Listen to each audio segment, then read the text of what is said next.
The Word of God is alive and powerful, sharper than any two-edged sword, piercing even to the dividing asunder of the soul and spirit, and of the joints and the marrow, and is a critic of the thoughts and intents of the heart. All Scripture is God-breathed and is profitable for doctrine, for reproof, for correction, for instruction in righteousness, that the man of God might be mature, thoroughly equipped unto all good works. Study to show thyself approved unto God, a workman that needeth not to be ashamed, rightly dividing the word of truth. My son, do not forget my teaching, but let your heart keep my commandments. For length of days and years of life and peace they will add to you. How happy are those who hear the word of God and obey it. But be ye doers of the word and not hearers only, deceiving yourselves. And my people who are called by my name humble themselves and pray and seek my face and turn from their wicked ways. Then I will hear from heaven, will forgive their sin, and will heal their land. The harvest truly is plenteous, but the laborers are few. Pray ye therefore the Lord of the harvest, that he will send forth laborers into his harvest. And God is able to make all grace abound toward you, that ye, always having all sufficiency in all things, may abound to every good work. And let us not be weary in well-doing, for in due season we shall reap, if we faint not. For I am not ashamed of the gospel of Christ, for it is the power of God unto salvation to every one that believeth, to the Jew first, and also to the Greek. For therein is the righteousness of God revealed from faith to faith, as it is written, the just shall live by faith. Always give yourselves fully to the work of the Lord, because you know that your labor in the Lord is not in vain. As we labor in the Lord faithfully, we wait patiently on the Lord, who makes things grow. So then, just as you received Christ Jesus as Lord, continue to live your lives in Him, rooted and built up in Him, strengthened in the faith as you are taught, and overflowing with thankfulness. Sa dili pa kita magpadayon sa pag tuon sa pulong sa Dios nining adlaw, gikinahanglan atong pagpangandam sa tong kaugalingon, ingon nga mga Kristohanon, gikinahanglan nga atong limpyuhan ng atong kalag pinagi sa pag hingalan, pag admitir, pag-angkon nga kita nakabuhat niya itong mga sala nining adlaw. Ang mga sala nga itong nabuhat, kini mahimong babag sa atong pagtuon sa pulong sa Dios kung dili kini nato isugid ngadto sa Dios. Kaya ang Espiritu Santo nga mo'y magtutudlos kamaturan, dili siya lihok, di siya maka-function ingon nga magtutudlos kamaturan nga ikaw katudluan niya sa kamaturan na may babag, busa. Gimanduan kita sa Diyos pinagi siyang pulong. Grow in grace and in the knowledge of our Lord and Savior Jesus Christ. Mao kanang usas mga mando. Apan ko na tay gipang hawiran pa o ato pang gitinir sa atong kalang nga mga sala. Kini mahimong babag. Therefore, 1 John 1:9, the recovery technique na kaingon, if we confess our sins, God is faithful and just to forgive us our sins and to cleanse us from all unrighteousness. Busa, sa hilom, mag-andam tas tong kaugalingon. Let us pray.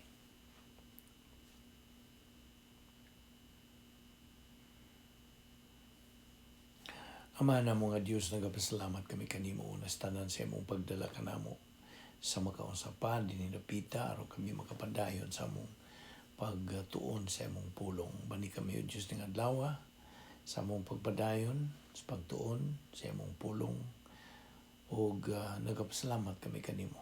Ini nga among Bible study through the YouTube, ubos sa Vic Balbido Evangelistic Ministry. Panalangini kini o Diyos, o dasiga kami.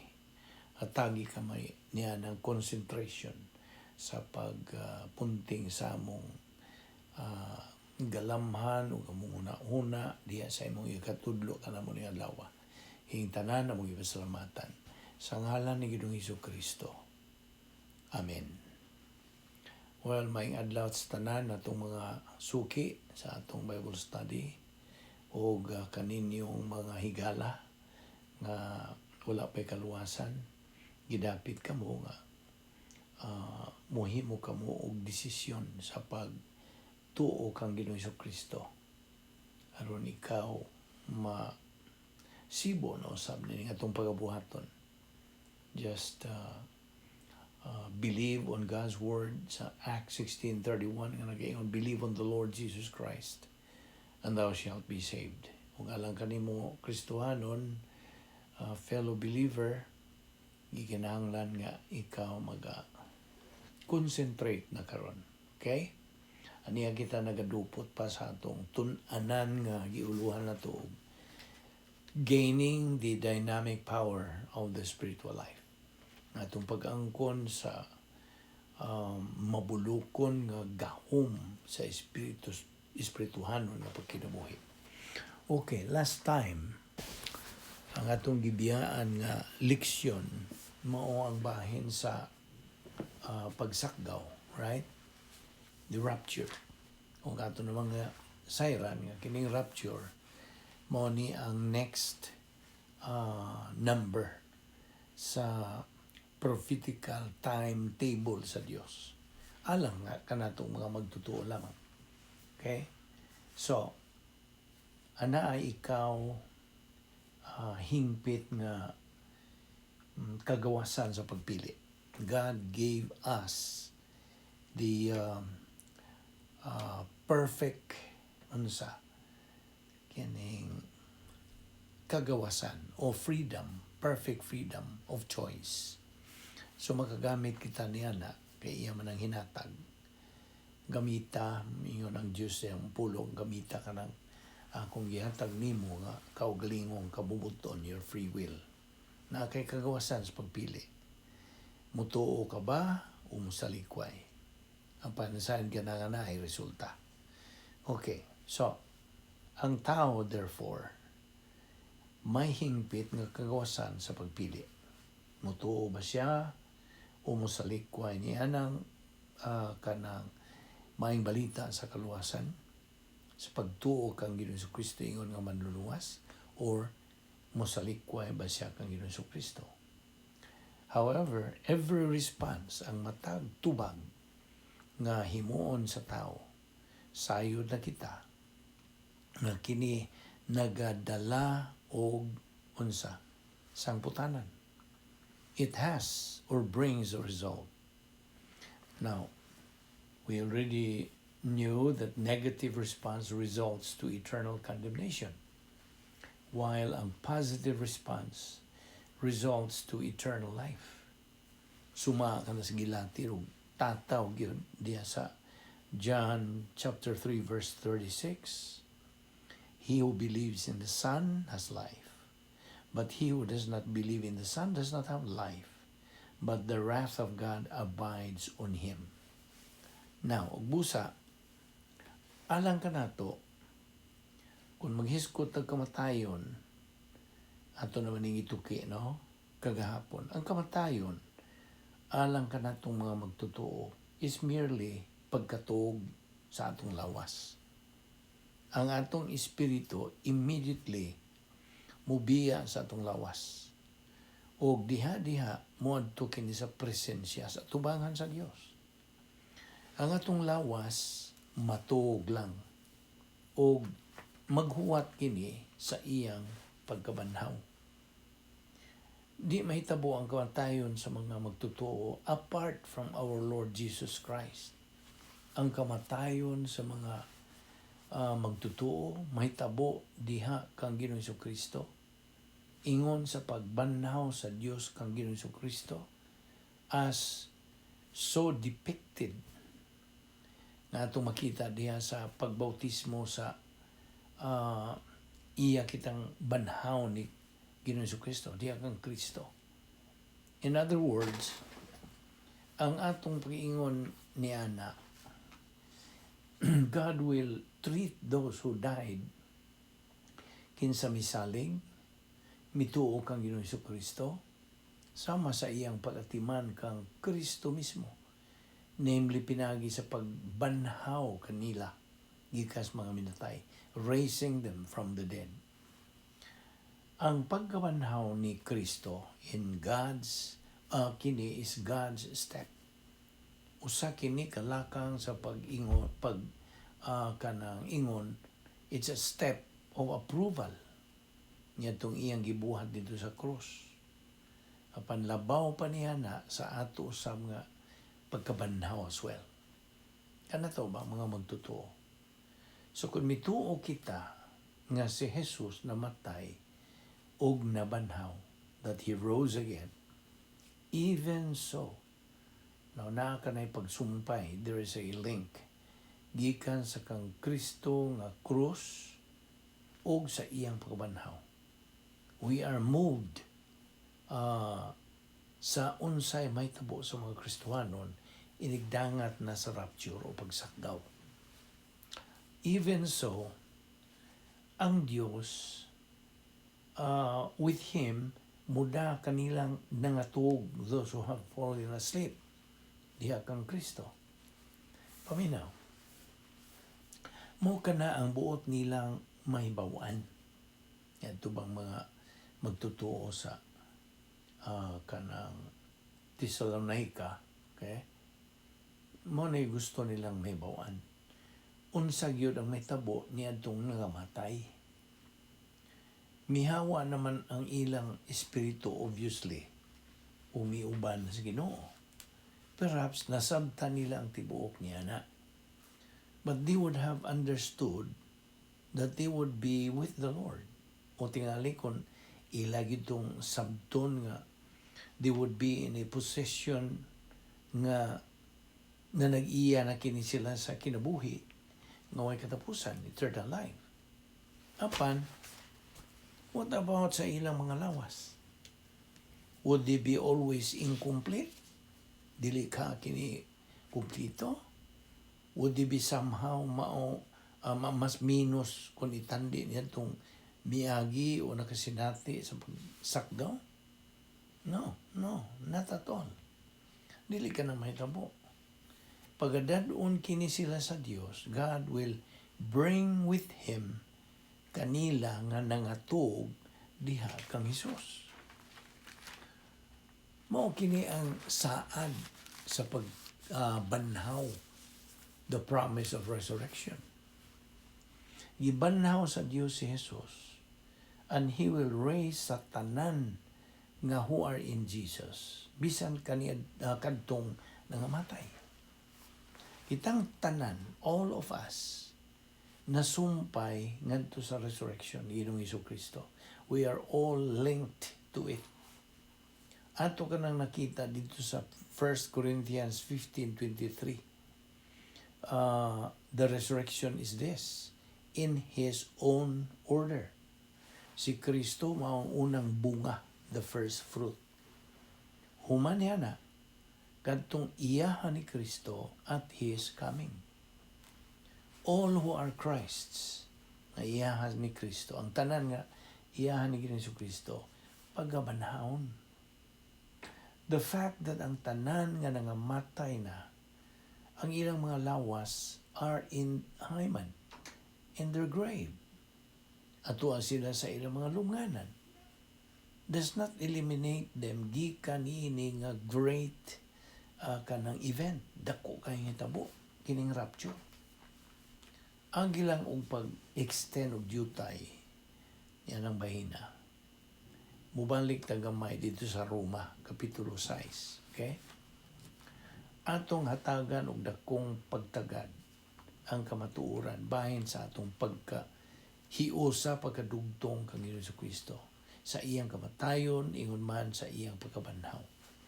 Now briefly, Romans chapter 6 verse 3 nagaingon kini. Do you not know that all of us who have been baptized and immersed, this means union with Christ, manibot pasabot kini baptized, on immersed were baptized into his death? Verse 4, therefore, we are buried with him by baptism into death, that like as Christ was raised up from the dead by the glory of the Father, even so we also should walk in newness of life. Now, verse 5, for if we have been planted together in the likeness of his death, we shall be also in the likeness of his resurrection. Verse 6, knowing this, that our old man, meaning old signature, kinaiyang makasasala, is crucified with him, that the body of sin might be destroyed, that henceforth we should not serve sin. Verse 7, for he that is dead is freed from sin. Verse 8, now if we be dead with Christ, we believe that we shall also live with him. Now, mo na nahitabo nitong iyan ni Kristo nga kamatayon o pagkabanhaw. We are in Christ. Si Pablo nagsulti niini diha sa 1 Corinto kapitulo 6 versikulo 14. Now God hath both raised up the Lord and will raise up us by his own power. Usab diha sa 2 Corinto 4:14. Knowing that he which raised up the Lord Jesus shall raise us up also by Jesus, and shall present us with you. So, si Pablo nagaingon nga, bisan kung ikaw atuwa sa lubnganan in your body, even if namatay ka na o gikalubong, pagabanhawon ka. Pagabanhawon ka, you will be raised as the Lord Jesus himself was raised. Ug busa, balik ta sa atong teksto, ang versikulo 14, mitapos sa pag-ingon og God will bring with him those who have fallen asleep in Jesus. Now, niya nang higayon nga dad-on na si Jesus sa Dios, balik nito sa langit na niyang himaya from this rendezvous uban sa iyang mga katawhan. He will bring back sa tanang mga magtutuo sa dungan at the same time.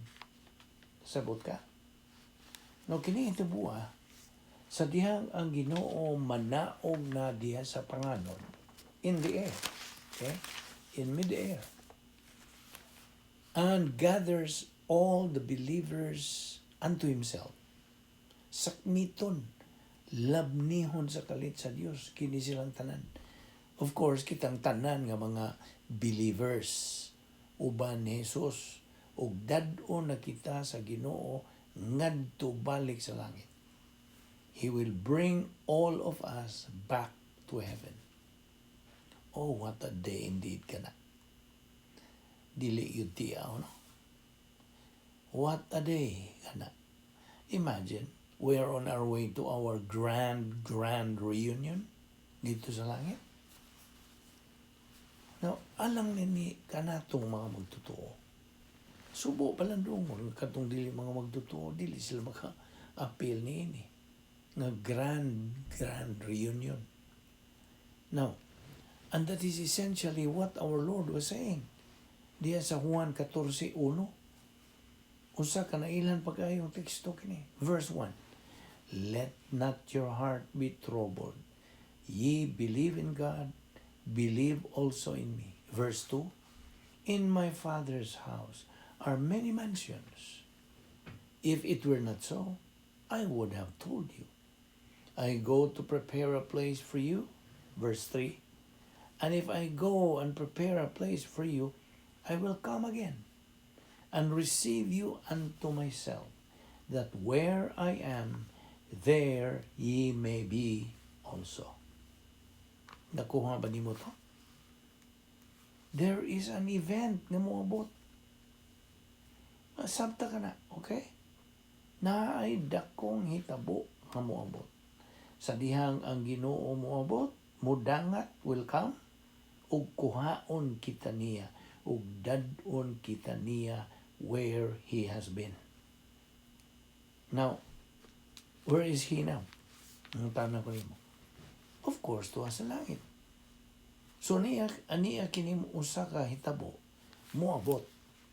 Muanhi ang Dios ug iya kitang dadon dito sa dapit where He is unto His Father's house, and puts us in the rooms, mga lawak, mga kwarto He has prepared for us.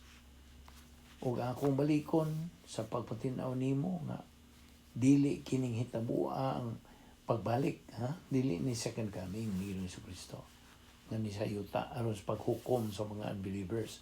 Sa giingon sa in English, the ungodly, ug humaniya na aron iyang ipahimutang ang iyang gingharian. Dili kini ang second coming, dili kini ang second coming ni Ginoong Jesucristo. Okay? Kay labot pa, there is no judgment diha sa 1 Corinthians 15. No judgment diha sa John 14 po, wala. No judgment bisan diha sa 1 Thessalonians chapter 4, wala. So nini mga bersikulo 1 Corinthians 15, John 14, 1 Thessalonians 4, walay judgment. Samtang gina. Now, ang Ginoo does not come down and step on the ground of Mount Olives, Mountain of Olives, Mount of Olives. He comes through the air. I'm talking about the rapture, okay? He comes through the air, diha sa kahanginan, sa panganod.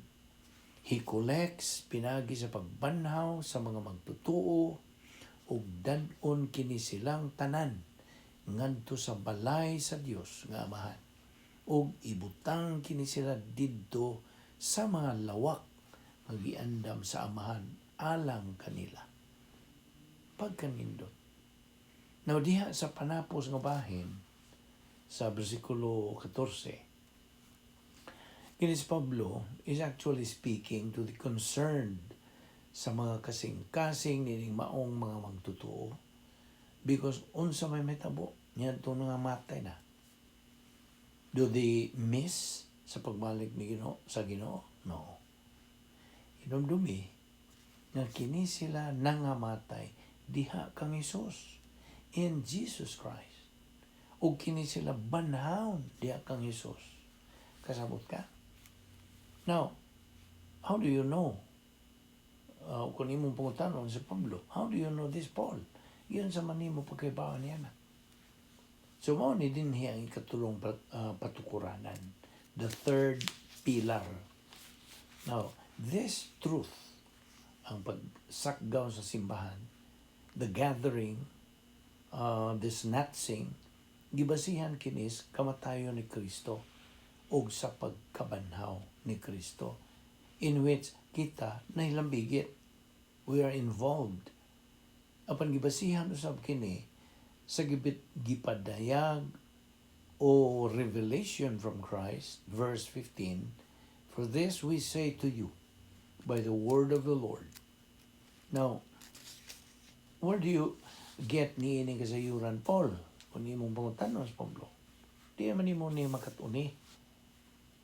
By the word of the Lord, on the basis of divine revelation. Apan unsa man gyoy buot niyang ipasabot specifically. Now, buot ba niyang ipasabot nga naapay, there are some sayings in the Gospels nga diin mibungat si Jesus bahin ini. Tingali nagapasabot siya diha sa Juan 14. Yes, that's a reference to the rapture. Apan wa man kini maghatag og nantang mga detalye or any kind of description o bisag unsa nga maingon ta nga parallel sa mga detalye ni maong teksto. Buot ba niya pasabot nga dinahay mga butang gisulti ni Jesus that were not written down like Acts 20:35, or does he mean one of those? No. Tubag? No. Ang buot niyang ipasabot mao kini. This the Lord has personally revealed ngadto kaniya. Ang hinungdan, we know that, is because in 1 Corinthians 15:51, sa atong giingon di padugay, cause it's a mystery. Usa kini ka tinago. Hangtod ning higayuna, why nasayod niini. Jesus did not get the details even in the scripture o gawas ba sa balaang kasulatan in the mystery. Kining mao nga mystery, tinago nga karon gipadayag na it is now revealed. Now, ang mga taga-Tesalonica, why nasayran bahin sa pagbalik ni Jesus? Wala. Sa ako nang giingon, di padugay, si Jesus muanhi. Suma sa ilang nahibawan bahin sa day of the Lord. Na diin muanhi si Jesus, ano mas paghukom, his final judgment. Nasayo sa kini sila nga, kining final judgment, mao kini ang culmination of a series of judgments, a cataclysmic event nga gitawag og the day of the Lord. Dili kini adlaw in the sense of 24 hours. Usa kini ka gitawag og adlaw in the sense of an era or an epic o panahon o katuigan sa Binisaya. Okay? Familiar pag-ayo kini nga pulong o term dito sa daang Visayan in the Old Testament. Sila nahibaw nga anay mo abot nga final day nga hitabo nga mao ang day of the Lord. Okay? A time of judgment, paghukom. Apan wa kini sila mahibaw bahin sa rapture. Okay? Wa gid sila kahibaw. Ang day of the Lord is all over sa daang tugon in the Old Testament. Usahay naghisgot kini may tungod sa historical nga adlaw sa Ginoo, which comes as unsa paghukom. Sometimes naghisgot kini niya ng eschatological final day of the Lord nga gisgutan diya sa 1 Thessalonians chapter 5. Apan wa gyud paghisgot dinhi bahin sa pagsakgaw dito sa daang tugon. Wala. It's built on the death, pagkamatay o pagkabanhaw ni Kristo, and revelation from Christ na hangtod ni ining tungura is a mystery o sa katinago. Now, usagyod na ka lig-on nga patukuran, di ba? Kamatuoran kini, binasihan ang pagkatinuod sa pagkamatay ni Kristo at Christ's resurrection and His own revelation sa iyang pagpadayag ngadto sa iya mismong mga tinunan sa iyang mga apostoles. Lig-on ka ng patukuranan, strong foundation. So, you see the pillar sa pagsakdaw. Okay? Ikaduha, ang mga participants ang misalmot sa pagsakdaw. And this gets ngadto sa isyu, kinsa may nalambigit, kinsa may malambigit, who's going to be involved? Well, ingon siya diya sa versikulo 14, God is going to bring with Him those who have fallen asleep. Ang mga nangamatay are not going to miss this. Obviously, hinumdumi din nga, they are now spiritually with the Lord. Atuan na sila in the presence of the Lord. Absent in the body, present with the Lord. Far better to depart to be with Christ. No middle ground. Why purgatorio nga gisgutan diha? Wala. Why giingon nila soul sleep? Wala. Apan ang ilang mga lawas nangatuog. Their bodies sleep. Apan kadto sila who have fallen asleep will not miss this event. Okay?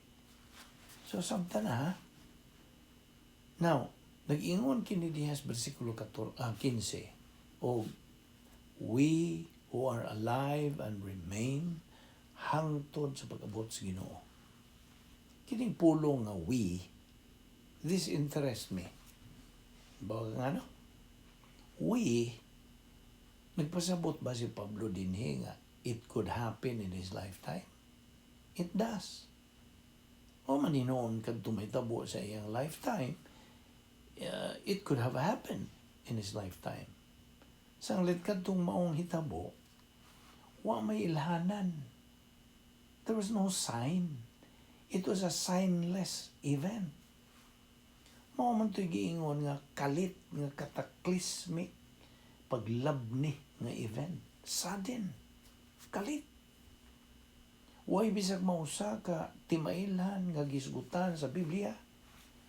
Anywhere diyan sa bagong tugon that there is any ingon ta precursor o una-una humuuna nining maong event. Wala.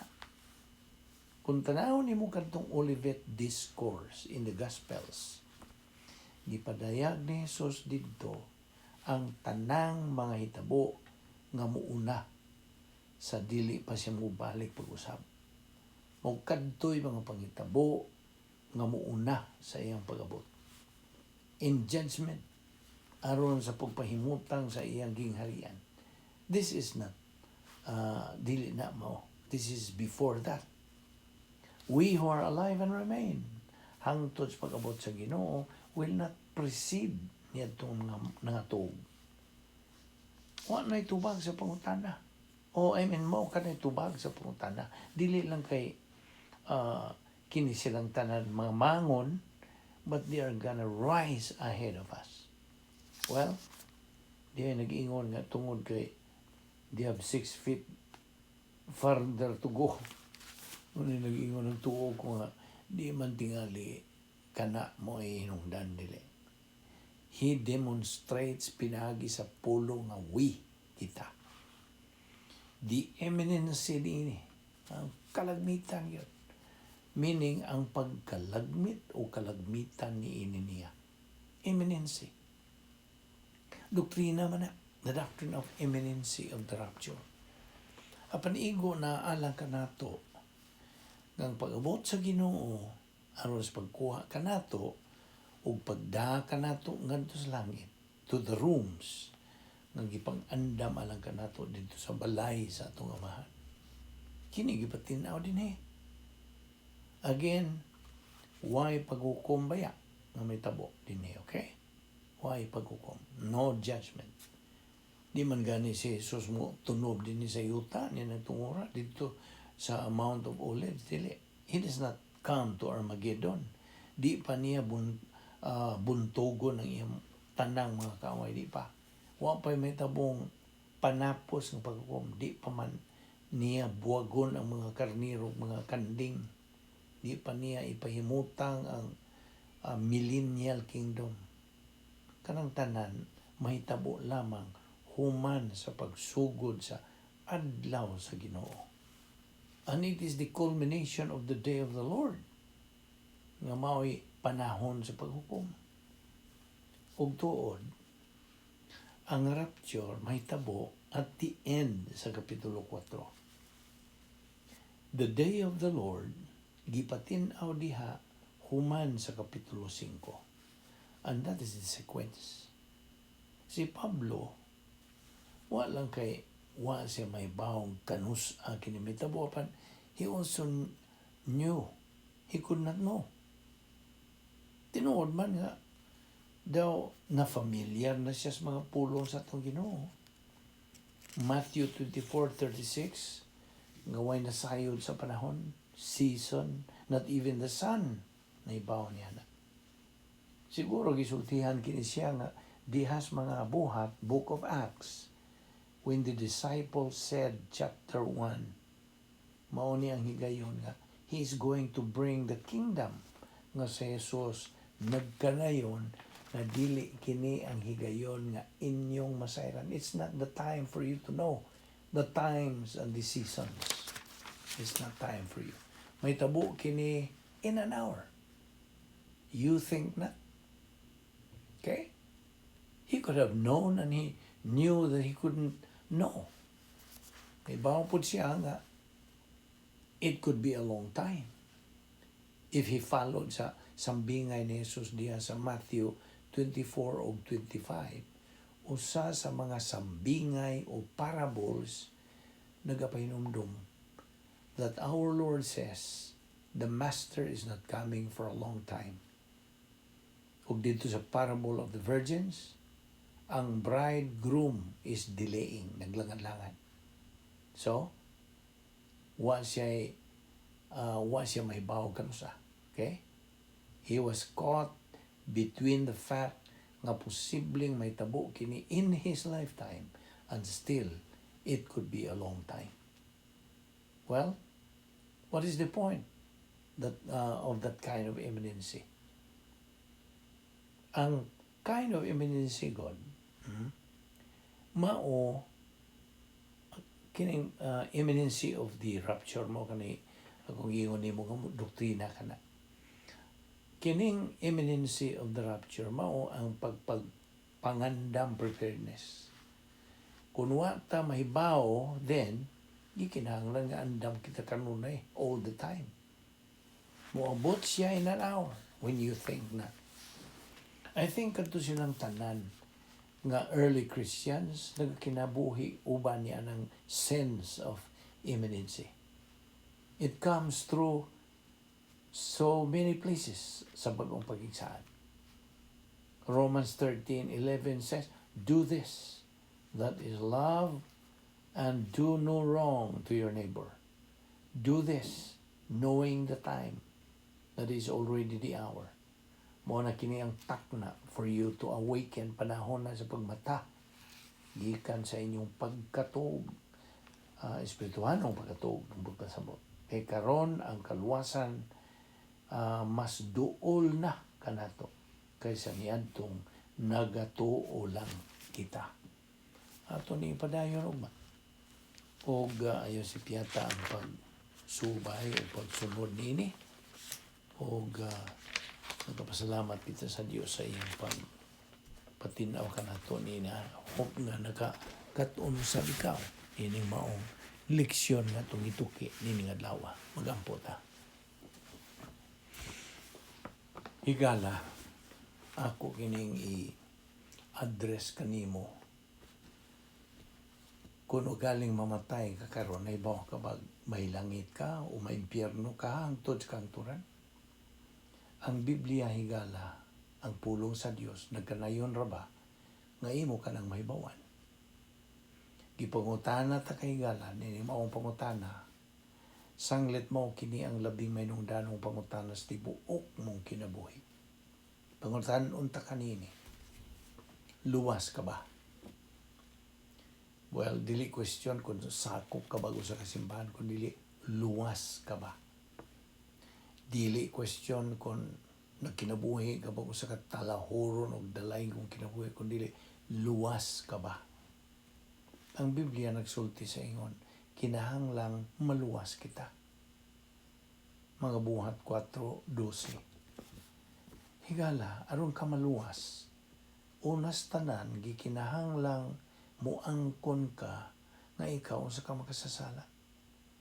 Kay matud pas mga taga Roma kapitulo 3 bersikulo 10 ug 12. Kay kasulatan nagingon wa gyud tawo nga matarong. Way nakasabot o nangita sa Dios, ang tanan na miya gikan sa Dios ug nahimo silang dautan. Walay bisan usang nagbuhat ungay, walay bisan usa. Nagkasala ang tanan ug nahilayo sa himaya sa Dios. Romans 3:23. Higala, ang imong mga sala mo'y hinungdan nga nakabsan ka sa himaya sa Dios. Mo ka na hinungdan. nga dili gyud nimo matuman ang mga kinahanglanon aron ka mahilangit.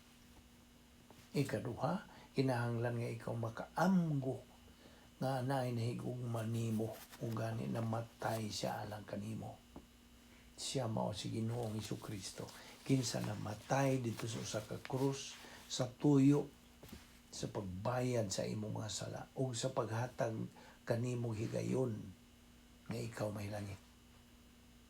Apan gipakita sa Dios kanato ang gidakon sa iyong pagigugma kanato kaysa makasasala pa kita nagpakamatay si Kristo alang kanato. Romans 5:8. Sa dihang namatay si Jesus dito sa krus, ang iyang kamatayong espiritual mo ay mibayad sa silot sa atong mga sala. Ang Kolosas 1:14 nagkadayon nga mo ay naglukat kanato ug nagpasaylo sa atong mga sala. Samtang yun higala, nga wa kay mahimo sa pag-angkon o pagpanghayog tabang aron ka mahilangit. Ang tinuod, gibayra na kana ni Jesus sa hingpit sa dihang namatay siya dito sa krus. So, wa pa siya mamatay, siya miingon, tapos na. Kana matud pas Juan 19:30. Karon, put niyang hatagan ka og puloy-anan dito sa langit. Ang gasa sa Dios maong kinabuhing walay katapusan nga naa kang Kristo Jesus nga atong Ginoo. Romans 6:23. So, higala kung muluwas si Jesus kanimo kana dayo na. Wala si Jesus magpabiling patay. Gibanhaw siya gikan sa lubnganan ug karon buhi siya ug atuwa siya sa langit ug nagapangaliya siya alang niadtong nagatuo kaniya. Gitudlo ko kanino nga akong nadawat nga manungdanon kaayo. Kini mao nga si Kristo namatay alang sa atong mga sala, sumala sa naisulat sa kasulatan. Ilubong siya og sa ikatulo ka adlaw na banhaw sumala sa naisulat sa kasulatan. 1 Corinto 15:3 o 4. Umatun pa si Hebreanon 7:25. Ug busa makahimo siya karon og sa gihapon sa pagluwas kanila nga moduol sa Dios, pinaagi kaniya. Kay buhi man siya hangtod sa kangturan aron pagpangalihan sa Dios alang kanila. So, pinaagis pagtuo. Dawata si Jesus. Si Jesus namatay aron sa paghatag og kinabuhing walay katapusan ngadto ni bisan kinsang motuo kaniya. Hinoon, sama sa bisag unsang gasa kanang gasaha wa gyud bili hangtod nga imo kanang dawaton. Ang Juan 1:12 nagingon apan kadtong midawat ug misalig kaniya gihatagan niya sa katungod nga mahimong mga anak sa Dios. Kung sa tumuo ka kang Ginoong Hesus ug ikaw maluwas. Di ba ni pag-ayo? Ang bugtong pagtuo nga makaluwas kanimo mao ang hingpit nimong pagtuo kang Ginoong Hesukristo. Tumuo ka kang Ginoong Hesukristo ug ikaw maluwas. Mga buhat 16:31. Sabtay gala. Ang pagtuo lamang kang Ginoong Hesukristo lamang mao ang bugtong paagi sa kaluwasan. Duha ra imong kapilian higala. Mutuo ka ba kang Kristo ingon nga imong manluluwas o ikaw maluwas? O musalikway ka ba kaniya nga manluwas o ikaw mahinukman? Pili, higala.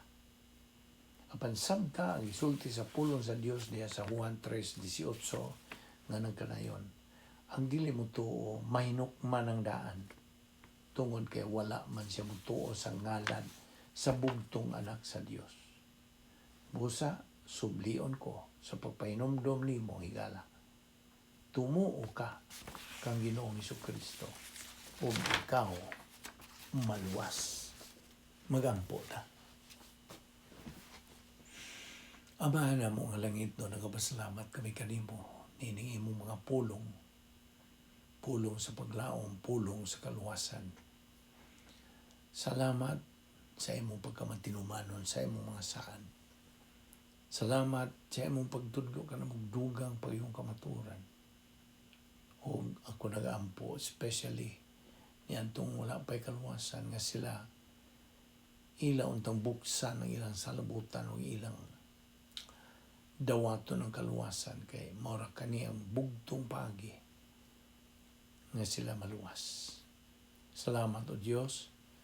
Ini nga mong Bible study through the YouTube under the Balbido Evangelistic Ministry. Dada kami pagbalik ni napita aron kami makapadayon sa among pagtuon sa among pulong. Kining tanan na mong ipasalamatan sa ngalan ni Ginoong Hesus Kristo. Amen.